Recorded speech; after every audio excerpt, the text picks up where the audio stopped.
Welcome to the third quarter 2025 Arista Networks Financial Results Earnings Conference Call.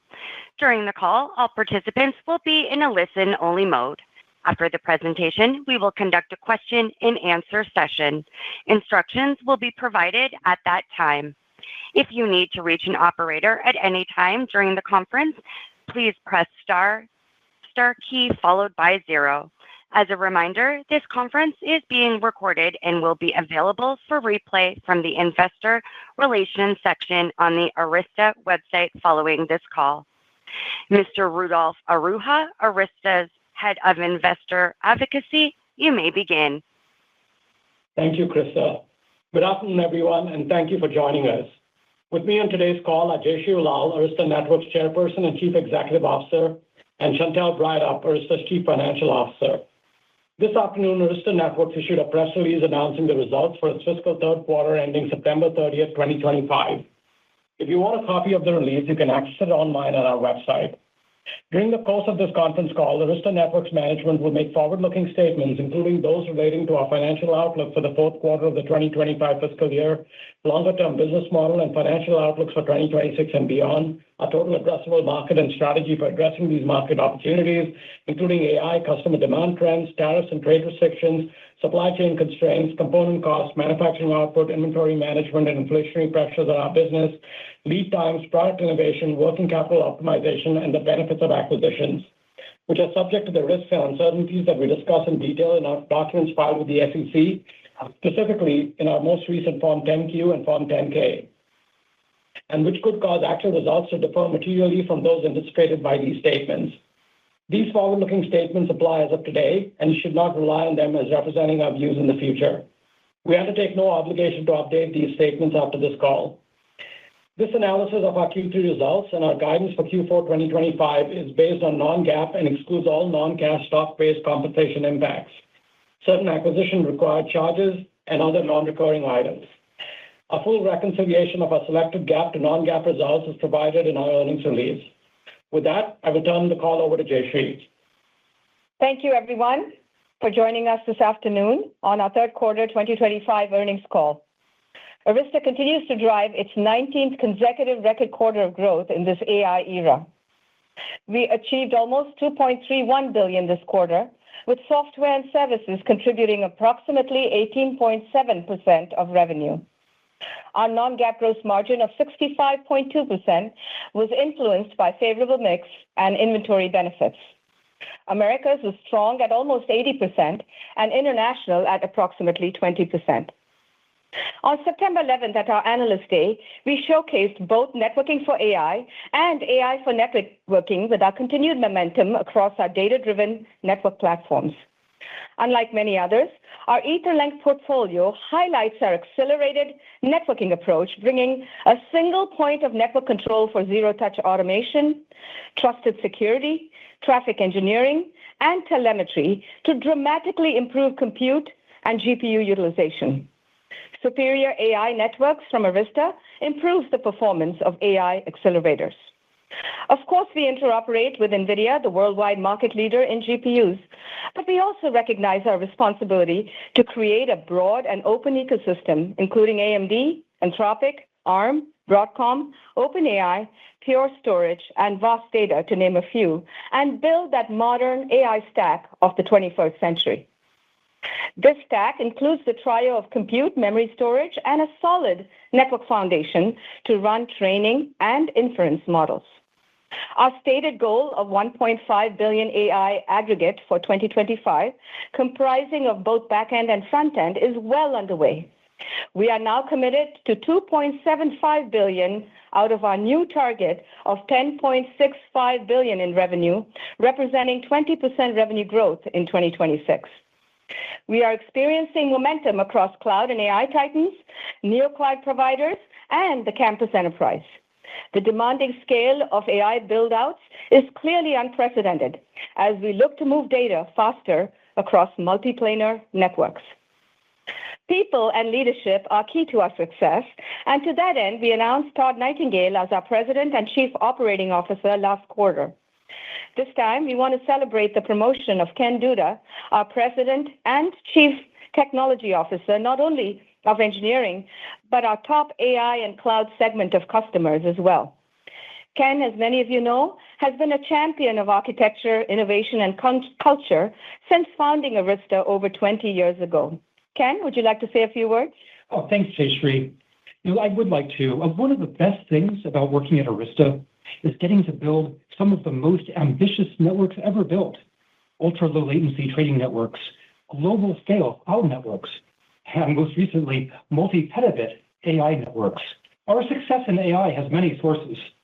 The sheer power and performance of our hardware platforms, our innovations in fabric architecture, our AI-focused telemetry and provisioning automation, our reputation for the highest quality software, and our leadership in the Ultra Ethernet Consortium, the UEC, and our work in Ethernet Scale-Up Networking, or ESUN. And most importantly, the way we partner with the world's largest AI companies. Partnership has been key to our success over and over at Arista, and the AI revolution is no exception.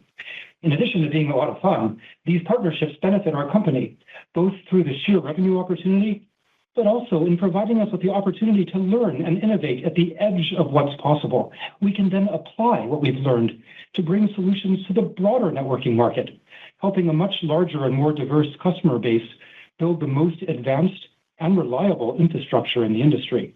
For example, our Etherlink distributed switch fabric powers some of the largest AI fabrics in the world. It's also an excellent underlay for data centers of all sorts, providing a full line rate fabric with no hotspots at petabit scale for all workloads, including AI. Etherlink speeds are going from 800 gigabits today to 1.6 terabits in the near future, while leveraging our EOS operating system and our NetDI diagnostics infrastructure for top hardware and software reliability. Arista AVA, or Autonomous Virtual Assist, uses AI to help our customers design, build, and operate their networks. AVA draws on both our internal knowledge base and also on the customer's data stored in NetDL, Arista's network data lake. Plus, AVA has agentic capabilities to help troubleshoot proactively.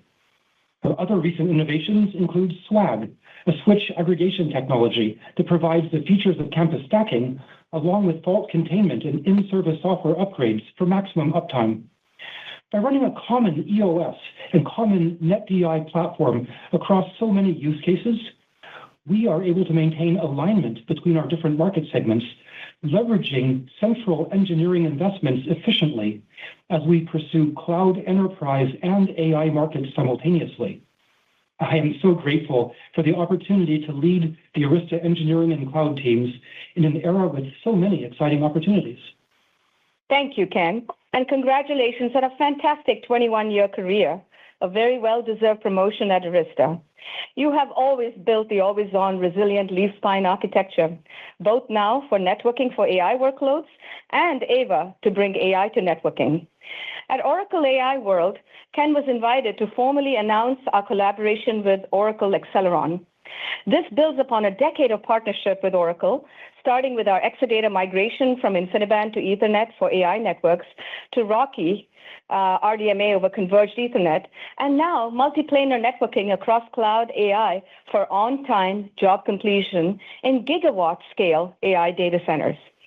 As part of our Leadership 2.0, we have built and focused a cloud and AI mission and organization, now led by industry veteran Tyson Lamoureux, reporting to Ken and Hugh. I am so delighted to formally welcome Tyson to Arista. Tyson, if you guys know him well, built the first cloud network for Amazon AWS in the 2000 era and pioneered the first AI network for a stealth sovereign AI company the last couple of years. Tyson, you've had a busy few weeks here. Tell us more. Thank you, Jayshree, and thanks for the question. It's really incredible to have joined the team at a time where Arista is building so much momentum. Spending time with customers has been a top priority for me since coming on board, and I've been so impressed with how strong these partnerships are, both with our longstanding Titans and with our emerging customers.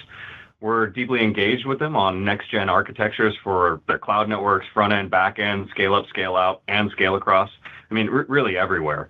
It's translating to a ton of wins, and I got to say, it's a lot more than I anticipated before I got here.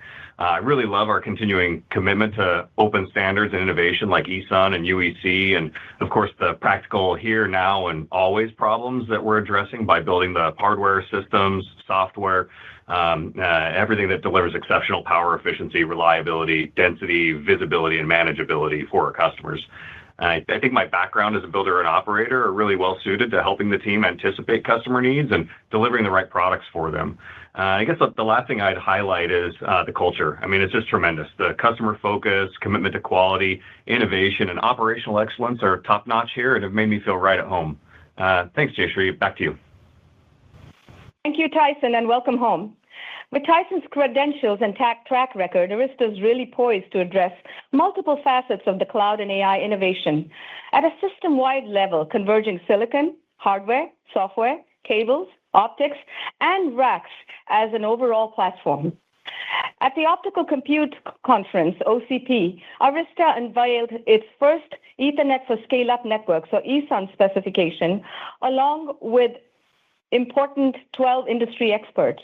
While we began with 4 co-founders, we are now supporting and increasing to more people so that we can build the right interoperable scale-up standard. While there's always white noise, Arista also continues to clarify our role in white box and how we will continue to coexist like we always have the past decade or more. The concept is clear. It's all about good, better, and best, where in some simple use cases, a commodity white box is good enough. Yet, in other cases, customers seek the value of better Arista blue boxes with state-of-the-art hardware with built-in NetDI for signal integrity, physical, passive, active component, and troubleshooting management. The best is, of course, the Arista branded EOS platforms for the ultimate superiority. We find ourselves amid an undeniable and explosive AI megatrend. As AI models and tokens grow in size and complexity, Arista is driving network scale of AI XPUs, handling the power and performance.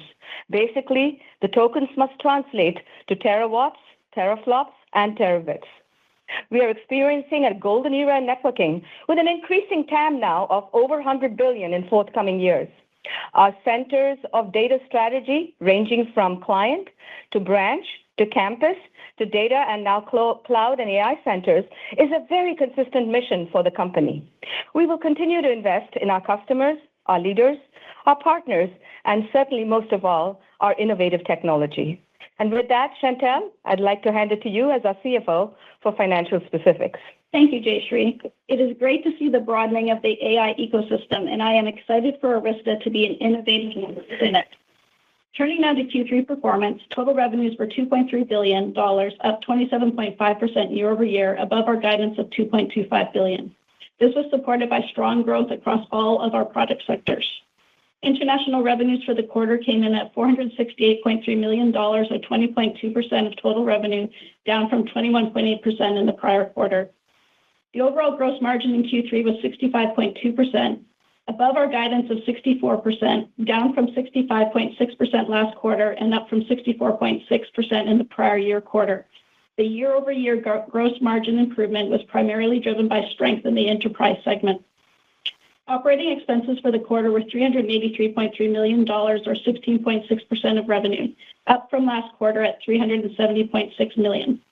R&D spending came in at $251.4 million, or 10.9% of revenue, up from $243.3 million in the last quarter. Sales and marketing expense was $109.5 million, or 4.7% of revenue, compared to $105.3 million last quarter. Both quarter-over-quarter dollar increases were driven by additional headcount, inclusive of the VeloCloud acquisition. Our G&A costs came in at $22.4 million, or 1% of revenue, up from last quarter at $22 million. Our operating income for the quarter was $1.12 billion, landing at 48.6% of revenue.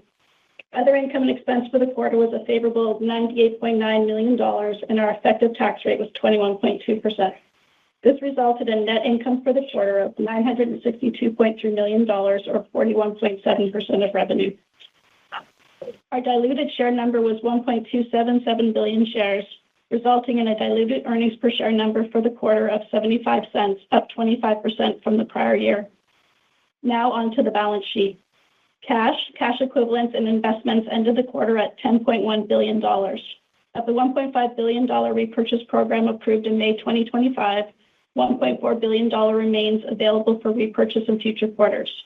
The actual timing and amount of future repurchases will be dependent on market and business conditions, stock price, and other factors. Now, let's move next to operating cash performance for the third quarter. We generated approximately $1.3 billion of cash from operations in the period, reflecting a strong business model performance. DSOs came in at 59 days, down from 67 days in Q2, driven by billing linearity. Inventory turns were 1.4 times, flat to last quarter. Inventory increased to $2.2 billion in the quarter, up from $2.1 billion in the prior period. Most of this increase is due to higher evaluation inventory, indicating uptake of our new products and new use cases. Our purchase commitments and inventory at the end of the quarter totaled $7 billion, up from $5.7 billion at the end of Q2. We will continue to have some variability in future quarters as a reflection of the combination of demand for our new products and the lead times from our key suppliers. Our total deferred revenue balance was $4.7 billion, up from $4.1 billion in Q2. As of Q3, the majority of the deferred revenue balance is product-related. Our product deferred revenue increased approximately $625 million versus last quarter. We remain in a period of ramping our new products, winning new customers, and expanding new use cases, including AI. These trends have resulted in increased customer-specific acceptance clauses and an increase in the volatility of our product deferred revenue balances. As mentioned in prior quarters, the deferred balance can move significantly on a quarterly basis, independent of underlying business drivers. Accounts payable days was 55 days, down from 65 days in Q2, reflecting the timing of inventory receipts and payments. Capital expenditures for the quarter were $30.1 million. In October 2024, we began our initial construction work to build expanded facilities in Santa Clara, and we expect to incur approximately $100 million in CapEx during fiscal year 2025 for this project. Q3 delivered a strong performance, underscoring our strategic progress. This continues to give us confidence for the remainder of FY25 and through FY26. Let's first start with our outlook for Q4. Revenue of $2.3 to $2.4 billion, with continued growth expected across our cloud, AI, enterprise, and providers markets. Gross margin in the range of 62% to 63%, inclusive of possible known tariff scenarios. Operating margin of approximately 47% to 48%. Our effective tax rate is expected to be approximately 21.5%, with approximately 1.281 billion diluted shares.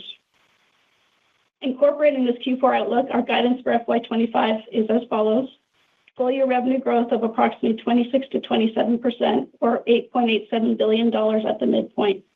We are on track to deliver between $750 and $800 million for our campus segment, and our AI center target of at least $1.5 billion. For gross margin, the outlook is approximately 64%, inclusive of possible known tariff scenarios. We anticipate operating margin of roughly 48%, demonstrating Arista's strong operational execution and scalable business model.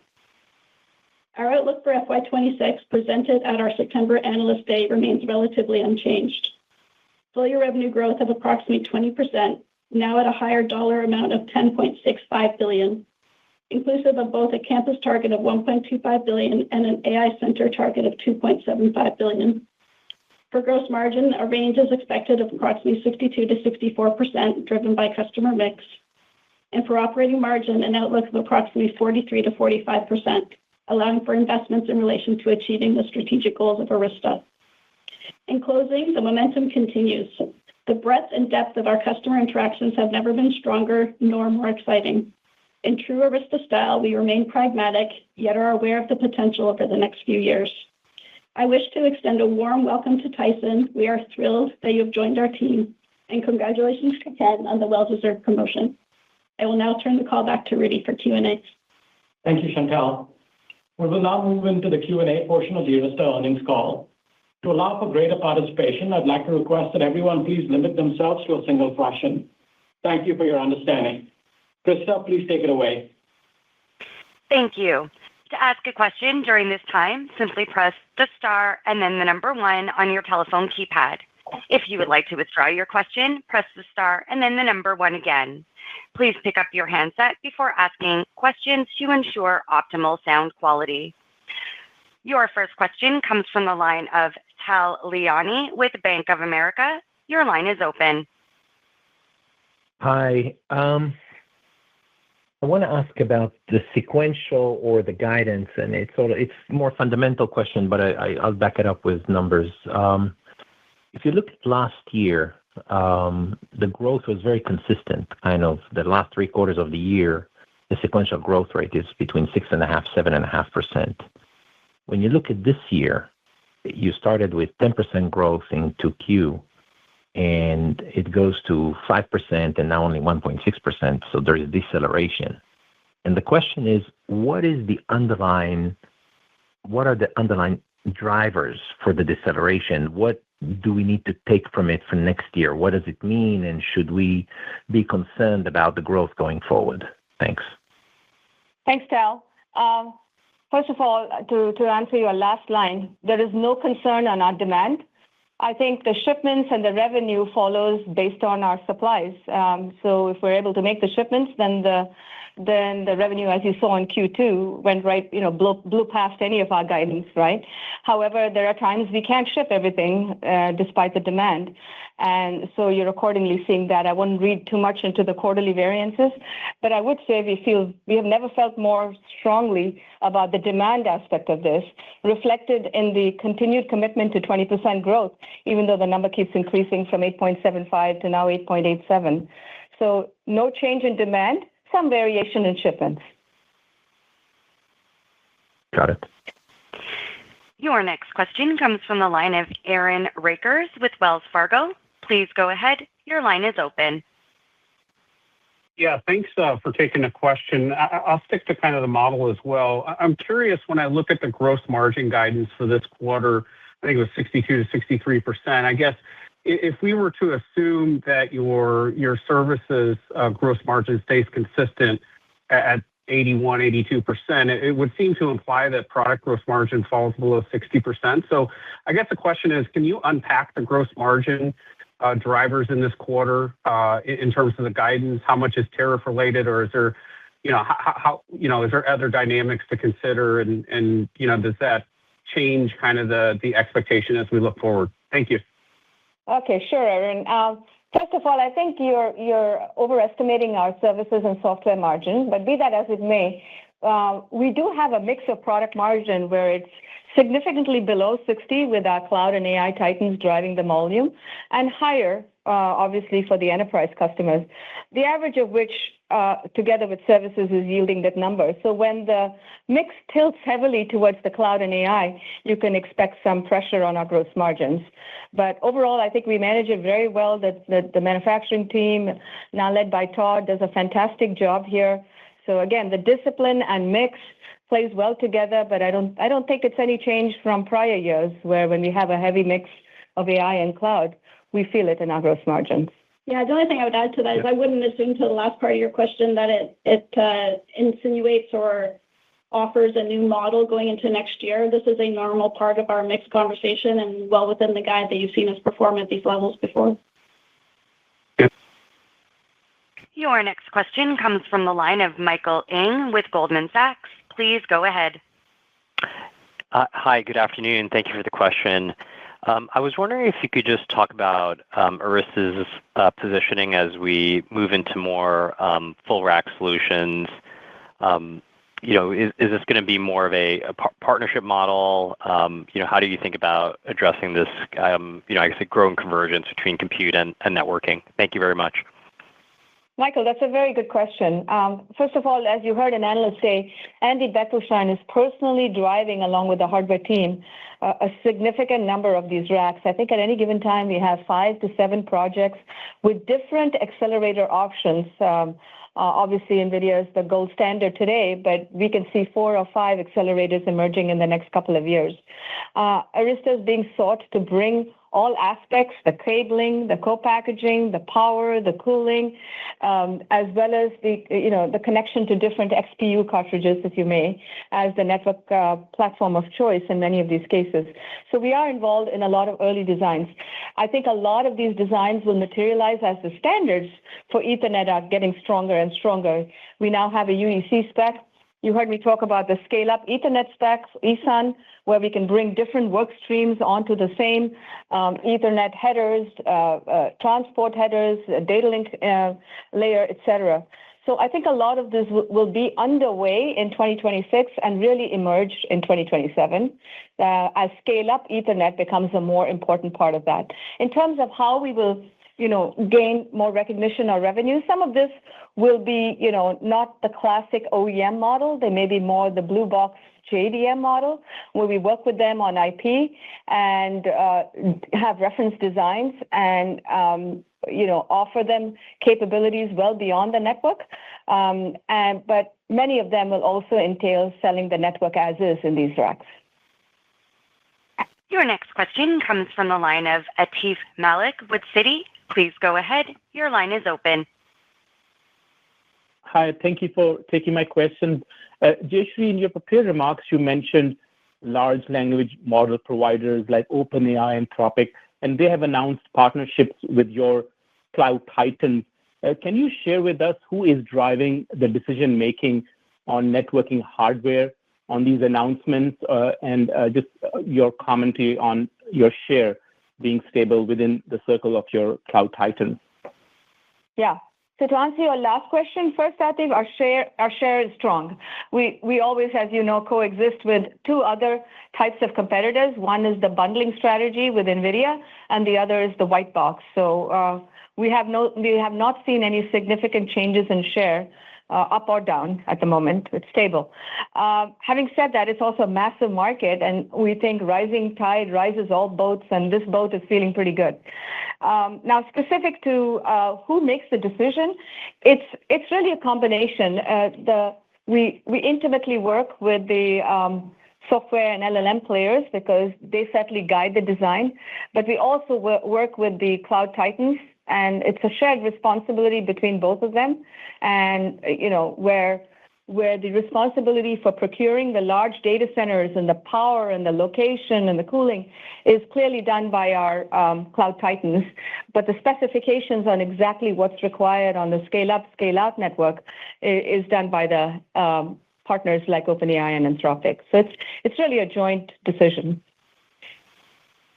Your next question comes from the line of Samik Chatterjee with JP Morgan. Please go ahead. Your line is open. Hi, thanks for taking my question. Jayshree, maybe just going back to your earlier response to another question, you mentioned some variability in shipments at a customer level, maybe driving some of the lumpiness quarter to quarter. Just curious if you had talked about previously the tier ones customers you're engaged with progressing to their cluster sizes, 100K and more. Like, how has there been any change relative to those plans that are driving the deceleration here in terms of the fourth quarter guide? Or what is sort of behind the variability that you're seeing in terms of shipment? Is it supply driven at all? Any color on that? Yeah. Samik, I would say it's largely supply driven. As you know, all four are doing well on the 100,000 mark. 3 have already crossed it. The fourth one, I don't know if they'll cross it by end of the year or next year, but they're getting there. So we're feeling pretty good on our large GPU deployments. At the same time, the variability I was stating is demand is greater than our ability to ship. Lead times on many of our components, including standard memory and chips and merchant silicon and everything, it's nothing like 2022, but they have very long lead times, ranging from 38 to 52 weeks. So we are coping with that, and you can see Chantel is leaning in and making greater and greater purchase commitments. We wouldn't do that without demand. Your next question comes from the line of Amit Daryanani with Evercore ISI. Please go ahead. Your line is open. Yep. Thanks for taking my question. I guess my question, I think folks have kind of tried to ask around this a bit is, the growth rate you've had in the last 3-4 quarters of high 20%, call it, you sort of implying that will decelerate, Jayshree, not just in December, but also in 26, I think at this point, right? High 20% growth goes to low 20%. Maybe just talk about, what is driving that kind of deceleration? Because certainly if you look at things like your purchase commitment and your deferred product growth, it would almost imply things can accelerate, not decelerate in the out quarter. So just what's driving the deceleration in the out quarters would be helpful to understand. Okay, Amit, but I don't like the word deceleration. We're talking about big, big numbers here, guys, and I'm committing to double-digit 20 and above percentage. Don't call it deceleration. Call it variability across quarters. And, demand is great. I just don't know whether it'll land in 26 or 27. Yeah, the only other thing I'm going to add to this, just generally as a topic, is that when you think about that the large AI use cases are acceptance clauses, it really comes down to that coming together and the timing of that. That doesn't follow a seasonality model. Yeah. So, that's also part good point. of what we're working with. It lands when it lands. That is a very good point that Chantel's making, that in the cloud, we started having predictability of how they landed and how they got constructed. In AI, it's taking longer. Your next question comes from the line of David Vogt with UBS. Please go ahead. Your line is open. Great. Thanks for taking my question. So I'm going to ask this question at the risk of Jayshree yelling at me. So when we think about raising my voice. When we think about your 26 outlook that you just raised, which, we didn't expect you to raise this early in the cycle, if I just take what you're doing with regards to the AI-centric opportunity, Campus and Velo, it doesn't leave a lot of room for growth in the core business outside of AI and Campus. Maybe can you speak to what you're seeing in that particular market and how we should think about that progressing through 2026? Okay, well, I'll say something as Jayshree's figure out which tone she wants to answer it in. But I think that, the part that I would take a look at, again, I go back to kind of how we started at early 25, maybe even 24. Part of our style is to not assume 100% of everything hits to get to a number, and we'd like to leave ourselves with some optionality. And so we're putting some goals for ourselves with the AI. We're putting goals for ourselves with Campus. It doesn't mean we're not focused on the rest. But I don't think it's the right approach to assume everything's going to be 100% and leave ourselves exposed. And we'll continue to update as we see it, right, Jayshree? Yeah, absolutely. And so yelling isn't the tone I'd like to be attributed to. Excitement, maybe, or enthusiasm is the one I'd like you to think about, which is clearly AI and Campus is going to grow and do great guns for us, as it should, because they're two very large TAMs. Whether it is Ken and Tyson driving the AI and cloud TAM, or whether it's Todd Nightingale driving the Campus TAM, these two are going to grow substantially in double digits, right? So to your point, it doesn't leave the core business with a lot of opportunity. But that's not to say it may be flattish, it may be grow. It's to say that our customers are putting more attention there, and that the existing business, which is already on very large numbers, will have lesser growth. We don't yet know if it's flattish or single digit, or whether more will go to AI. We frankly can't predict the mix this early in the game on 2026, but we think we're in for a great ride in 2026. Your next question comes from the line of Ben Reitzes with Melius Research. Please go ahead. Your line is open. Hey, thanks a lot, and I appreciate you clarifying some of those earlier questions. More on the long-term side, Jayshree, I think there was an earlier question around OpenAI and Anthropic and, just some of these larger builds with the private companies that obviously are becoming hyperscalers. Maybe without naming names or whatnot, I just wanted to hear about your confidence on being able to participate in some of these builds that are affiliated with some of your cloud titans. And do you think you'll get a lot of this growth? Is there anything that's changing or evolving that gives you more or less confidence as we end the year here in 25? Thanks a lot. Yeah, that's a really good question, Ben, and thank you for that thoughtful question.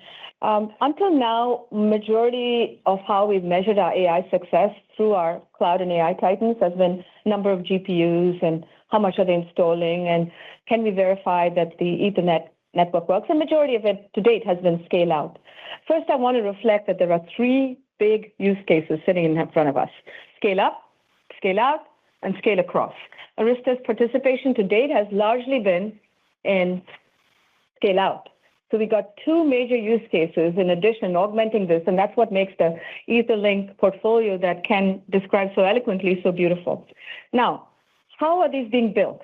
Clearly, they're being driven by large language models, tokens, transformers, inference use cases, you name it all. So the influence is clearly coming from these players you named, but the way they are driving the infrastructure, and I can't keep track of the gigawatts myself, it's 10 gigawatts here, 10 there, 30 there, it's adding up to a lot. But I can just tell you, no matter what it is, Arista is being looked at as a very important and relevant participant, especially right now in the scale out and scale across. We will participate in the scale up. It will take a little longer. Today, it is largely a set of proprietary technologies like NVLink or PCIe, and I think that will happen more in 27. So that to say that as we get now confident about exceeding our $10 billion goal next year, we're looking at our next goal of $15 billion in the next few years. And I think AI will be a very large part of it, and so will be the companies you mentioned. Your next question comes from the line of Tim Long with Barclays. Please go ahead. Your line is open. Thank you. Appreciate the question here. Jayshree, maybe if we could just dig a little bit. You mentioned Blue Box a few times here, kind of in that middle portion of their good, better, best. Two-parter. One, could you talk a little bit about kind of the economic model, margins or anything like that that we should expect as Blue Box maybe becomes a bigger part of the mix over time? And second, can you talk a little bit about where we would expect to see these type of deployments? I'm assuming something like scale up might be, as you described, a little bit more simple and not need the full EOS. But from either a customer or a use case standpoint, where would you expect Arista to be most successful with Blue Box deployments? Yeah. Thank you. Yeah, thank you, Tim. Those are a good set of questions. I think I mentioned at the Analyst Day, we're already quickly seeing success. I'll give you one example where they were just not getting their white box to work. These are AI mission-critical workloads, and we're seeing a NeoCloud come right in with, in this case, non-NVIDIA GPUs, in fact, where they're looking to deploy Arista with its excellent hardware. And at first, they wanted to do an open NOS, but now they're adopting a hybrid strategy where it's not only an open NOS, but Ken's EOS is coming to shine in its full glory in this use case. So, in this case, I think it's a Blue Box to start with, but it's quickly going into a hybrid state of Blue and branded EOS box. The economics on that is not too different from our cloud and AI titans, generally speaking, although there will be scenarios, like you rightly mentioned, hasn't yet come to play, but as we go to significant scale-up volume, we expect more margin and economic capability coming together. In other words, the volume of these things will be larger, the pressure on margins will be greater. So, but we will carefully have a mix of scale up, scale out, and scale across to not affect the overall margins, but definitely take our fair share in that. So hopefully I answered your question on both. Tim? Your next question comes from the line of Meta Marshall with Morgan Stanley. Please go ahead. Your line is open. Great, thanks. Maybe a question for you, Jayshree, just on, I know you guys aren't breaking out kind of front end and back end anymore, but just as more inference kind of use cases are getting built out, just, what are you seeing in terms of just like how the front end network upgrades are happening maybe versus where your expectations were, a year ago? Thanks. Yeah, thank you. I think a year or maybe even 2 years ago, Meta, I may have told you this, we were literally outside looking in at all these back-end networks that were largely being constructed with InfiniBand. We've seen a sea change, particularly this year, where obviously more and more times we're being invited to construct their 800 gig. Last year was more 400 gig, and I think next year will be a combination of 8 and 1.6T on the back end. The back end is putting pressure on the front end, which is why it's getting more and more difficult for us to say, okay, what's the back end number that natively connects to GPUs, and what is the front end? But we know of concrete cases in our cloud titans where not only is it putting pressure on the AI number, but they're having to go and upgrade their cloud infrastructure to deal with it. That part is not happening in a small sort of way, but what's happening in a big sort of way is the back and front are coalescing and converging more. And it's really becoming hard to tell, and it's probably 6 of one and half a dozen of the other. I'd just like to point out that we're seeing that Arista, I think, is the only successful vendor outside of China selling both front end and back end. And this is where our engineering alignment is so important, because we can offer the customer a consistent solution across their entire infrastructure. I think this is a unique differentiator that will really help us succeed as these networks become more and more mainstream.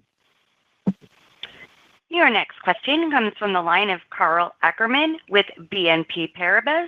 Please go ahead. Your line is open. Yes, thank you. How should we think about your market opportunity between disaggregated scheduled fabrics versus non-scheduled fabrics, which appear to be used in the largest AI accelerator clusters at one of your largest customers? I mean, you in fact happen to be the only networking switch vendor who offers both networking topologies, and I'm curious if other data center operators seek to adopt your DSF architecture, given the congestion-free advantages it offers. Thanks. Well, I think you hit on it, and Ken hit on it too, so I'd like him to answer part of the question. But look, we're not religious. We jointly developed the DSF architecture with one of our leading cloud titans, Meta, and we've been selling the non-scheduled fabric for a very long time. So we've never been religious about this, and both are doing very, very well at our cloud titans, and specifically the one we co-developed with. That's exactly right. We've had both architectures, in massive production scale for, I think, 15 years now. And we will continue to offer this range of choice to our customers, offering them their choice between the highest value fabric with deep buffers, no hotspots, congestion-free, loss-free, or an unscheduled fabric, which is maybe lower cost, but also can be more difficult to operate. And they both run the same software. So it gives the customer a range of options and a consistent operating model. Your next question comes from the line of Simon Leopold with Raymond James. Please go ahead. Your line is open. Thanks. I wanted to come back to the topic around the blue box, which you've talked about quite a bit at the analyst meeting. So I appreciate it's not new, but what I don't quite think I understand is how it may be evolving or changing, in that it sounds like there's a broader base of customers that may be employing it, and that this is a factor that's in your 2026 margin guidance. Could you elaborate on what you're assuming blue box trends are in 2026? Thank you. I think the blue box trends in 2026 will continue to remain with a handful of customers who have the operational skill to deal with it. So think of that as largely our specialty cloud providers or our Titan. It's not going to be mainstream. So single-digit customers probably, maybe 10, maybe 20, but it's not going to be hundreds, number one, because they really have to have the operational excellence to take our NetDI and our hardware and build upon it and put their open NOS or whatever, right? So, however, in that scenario, you're right to point out that because we may not have the EOS layer, we will take a lower margin on that. And that's factored into our 2026 guide and mix. And we think the combination of the blue box and the EOS branded box, if I can call it that, will continue to help us thrive with a profitable and high-growing business. Your next question comes from the line of James Fish with Piper Sandler. Please go ahead. Your line is open. Hey guys, just on that topic of blue box, shockingly, maybe not just 2026, but what do you see in terms of the mix regarding the adoption curve as to what percentage the business could actually represent over, not just next year, but 3-5 years from now? And you guys mentioned the convergence of front end and back end. Does that take away from kind of your advantage of where you sit today, though, if that line starts to blur a little bit more and allows competition to enter? Thanks, guys. I'll take a second. Yeah, please go ahead. In terms of the front end and back end converging, this is purely advantageous to us because the front end requires a massive number of features. It's incredibly mission critical and supports a whole variety of applications, not just the straightforward, if demanding, communication patterns of the AI backend. So we see that our ability to tackle both of them effectively is a significant source of competitive strength and a real differentiator, and not something that's not easy for competitors to replicate. If you look at NVIDIA, for example, the sales volume is small in the front end, and Cisco is small in the back end. And so I think we'll see that kind of convergence being beneficial to us. Yeah, thank you, Ken. And on the blue box, I'm not sure we modeled 3 to 5 years, but if I had to venture what I think the evolution of the blue box will be, I think it will be more significant in the scale-up use cases, where there's a higher dependency on the strength of our hardware and our NetDI capability, and a lower requirement for software. So don't know yet what that will be. I think it'll be high in units, low in dollars kind of thing, so the mix may still be small, but it'll actually be incremental since that's not a use case we do today. Your next question comes from the line of Antoine Chikabon with New Street Research. Please go ahead. Your line is open. Hi, thanks for taking my question. I'd like to ask about the UEC. So can you maybe tell us about the progress that the consortium is making, whether the different voices are aligned, and what milestones investors should be looking out for going forward? Hey, Antoine, can you repeat your question? You weren't coming in too clear. I'm asking about the Ultra Ethernet Consortium. Maybe can you tell us about UEC? the progress Okay. that the consortium? Yeah. Yes. Yeah. Go ahead, please. Thanks. Yeah, Antoine, yes. So after 2 years of lots of hard work led by Hugh Holbrook and now Tom Emmons, UEC did publish their first specification, I believe it was 1.0, in June of 2025. Arista's Etherlink portfolio is entirely UEC capable, compatible, and we will continue to add more and more compliance, packet trimming, packet spraying, dynamic load balancing. These are all important features that our switches support. And we will augment that with the ESUN specification. As I described, we've been an early pioneer. 4 vendors started this together, including Broadcom, Arista, and a couple of our Titan customers. I'm pretty sure it'll be 20, 25, 30 over time. And having a standards-based, OCP ESUN agreement will allow us to expand UEC into the scale-up configuration as well, leveraging UEC and IEEE specs. So this modular framework for Ethernet, for scale-up and scale-out, is a thing of beauty, and Arista is in the middle of it. Your next question comes from the line of George Notter with Wolfe Research. Please go ahead. Your line is open. Thanks very much. I think in the monologue you mentioned neoclouds is an area where you're getting more momentum. I think you guys actually said it at the Analyst Day as well. I'm just curious, what are you seeing with that customer set? I guess from my perspective, I've historically kind of thought of that customer as being more focused on the bundle, which isn't necessarily your game, but it sounds like you're maybe talking a bit more positively. I'm just wondering what you're seeing in that space. Thanks. Yeah, no, George, I think you're right. I think in the beginning we were looking at them bundling. I can think of 2 examples where we weren't even invited to the party because, you want my GPU, you got to get the network from me, so we weren't there.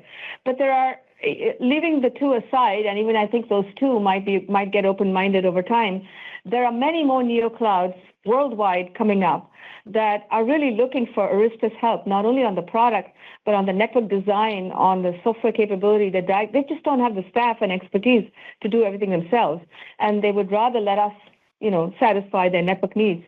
So we are taking down many neocloud and smaller enterprises, admittedly smaller numbers of GPU clusters as well.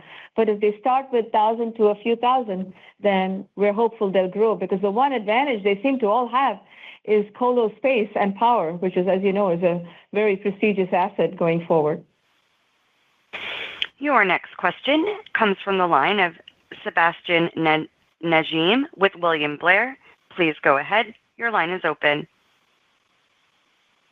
Yeah, thank you. Good afternoon. I'd like to understand a little bit more about the investments you're making in the enterprise go-to-market. It looks like sales and marketing expenses stepped up in the quarter. Where do you think you make the most progress as we go into 2026? Is it geographic expansion? Is it investing more into the channel? Is it just trying to cross-sell more into the existing enterprise customer base? I'd love to get your thoughts there.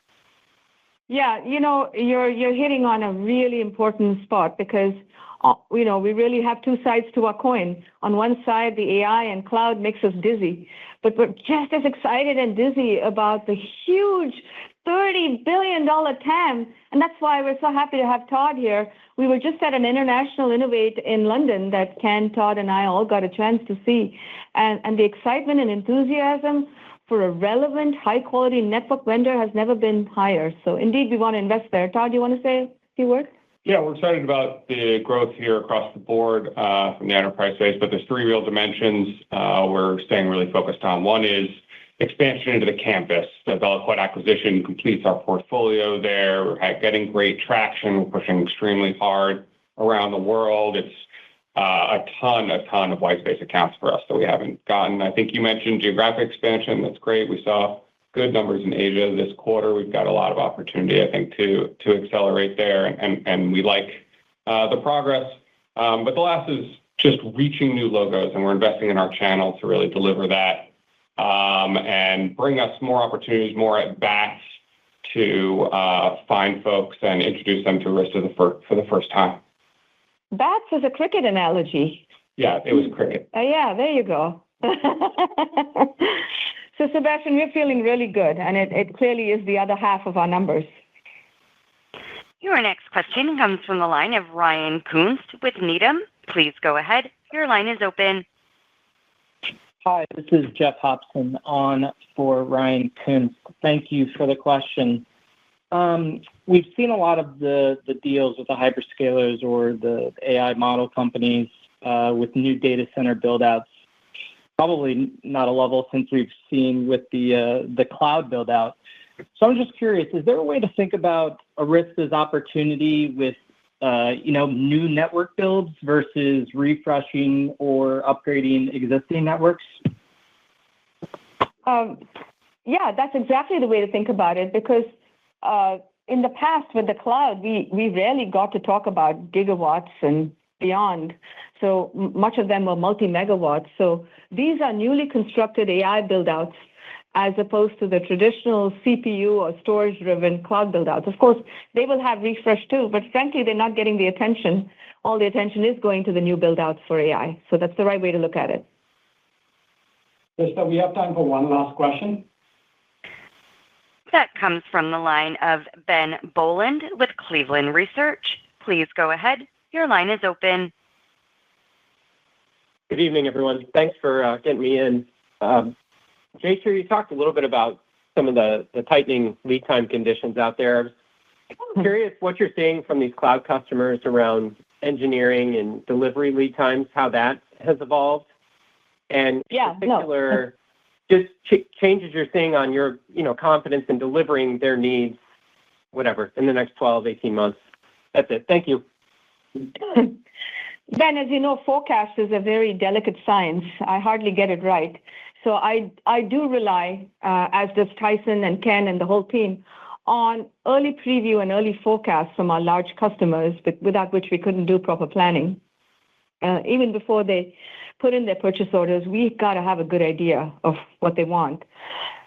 And you're seeing that reflected in Chantel's purchase commitment. So when it comes to our large and intimate customer engagement, they understand, and they've gotten burned by the 2022 supply crisis, and are absolutely planning with us. Some of that is true in Todd's area too, with the large enterprises, because in a large data center, you have to plan ahead. It's not like they miraculously show up. They need power, they need space, and those are 1 or 2 year lead times. Where we have to be more vigilant, and this is something Todd and my campus and the entire manufacturing team is working on, is realize as a campus business, we had one of our best quarters. Congratulations, Todd, Kumar, this quarter on the campus. That planning cycle is a lot shorter. That tends to be days and weeks, not months or half a year or longer, right? So we're working again on this dichotomy in our business and planning as much as we can for the AI, but also planning ahead as much as we can for the enterprise and campus. Would you like to add something, Todd? Yeah, I'll just add we're getting aggressive, as Jayshree said, to improve our campus lead times and really accelerate that business and help drive that enterprise growth that we feel pretty passionately about.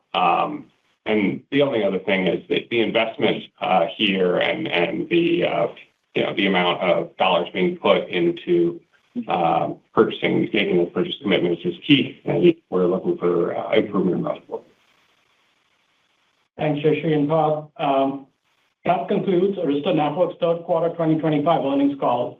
We have posted a presentation that provides additional information on our results, which you can access on the investor section of our website. Thank you for joining us today and for your interest in Arista. Thank you for joining. Ladies and gentlemen, this concludes today's call. You may now disconnect.